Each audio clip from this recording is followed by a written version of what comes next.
Caribbean সফরে স্বস্তি নেই টাইগার ক্রিকেটে। প্রথম টেস্টে বড় হার চিরচেনা সেই ব্যাটিং দৈন্যতা। তবে ব্যর্থতার ব্যবচ্ছেদের সময় নেই নির্বাচকদের। তাদের এখন বড় চ্যালেঞ্জ ৮ ডিসেম্বর থেকে শুরু হতে যাওয়া ওয়ানডে সিরিজের দল গোছানো,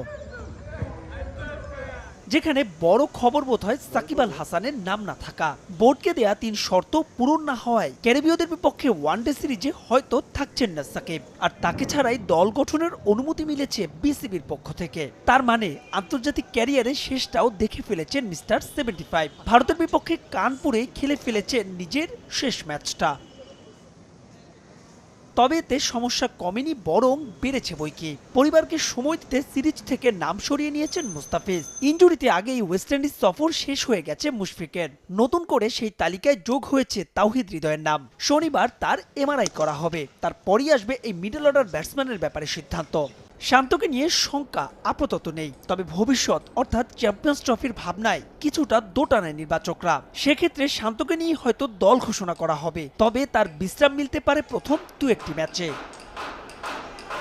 ২-১ দিনের মধ্যেই ঘোষণা করা হবে ওয়েস্ট ইন্ডিজের বিপক্ষে বাংলাদেশ দল। প্রশ্ন তবে সেখানে সুযোগ মিলবে কাদের? খেলোয়াড় সংকটে সাদামাটা স্কোয়াড নিয়েই খেলতে হবে ক্যারিবীয়দের বিপক্ষে রঙিন পোশাকে সিরিজ, যেখানে দেখা যেতে পারে একাধিক নতুন মুখ। ফিরতে পারেন টেস্ট স্কোয়াডের অনেকেই। মাহিদুল ইসলাম অঙ্কন, সাদাত হোসেন দীপুদের সঙ্গে আলোচনায় জয় আফিফরা। টিকিট পাওয়ার সাপেক্ষে ওয়েস্ট ইন্ডিজের বিপক্ষে ওয়ানডে সিরিজ খেলতে রবি অথবা সোমবার দেশ ছাড়বেন টাইগাররা।